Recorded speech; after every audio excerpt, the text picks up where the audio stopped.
Verse 11. At some point, we're going to have to talk about pneuma or pneumata akathata. And also, there are numerous things that could be considered spiritual uncleanliness, such as idolatry in this era and certain practices. It could also be theft, persons who are murderers, adulterers. I get the feeling, however, a lot of people prefer to look at this as talking about demons. So, and unclean spirits, when they saw him, fell down before him and cried, saying, "Thou art the Son of God."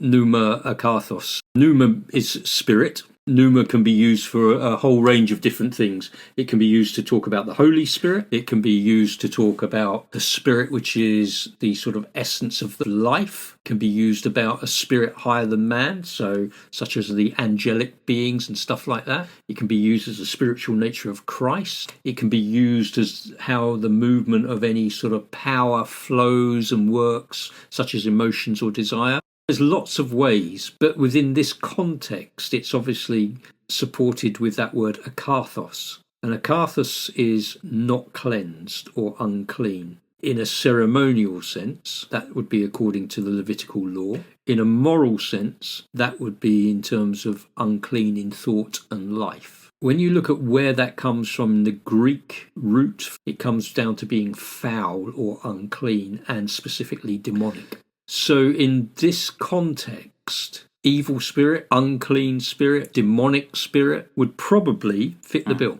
as opposed to just a emotion, a feeling, or an essence or something like that. So there is something very, very specific. There are a couple of pointers here in verse 11. First of all, it identifies what these spirits are. They are akarthos, they are unclean, they are demonic. What happens? They see him. So where are those spirits? I guess what I'm getting at is those spirits would be within somebody. So it's not necessarily the person that sees Jesus, it's the spirit that is in this person that sees Jesus. So the spirit world see him straight away. The unclean spirit sees him straight away. And what's their response? Well, they fall down before him. They fall down before him, which as I read this, the only response that the spirit world can have when it recognizes God is to fall down before him. Now, obviously, these inhabit a body, so I would then presume that the unclean spirit that is inhabiting the body makes the body lay down. So you're going to have people that would be prostrating themselves before him. And then they speak and they identify him.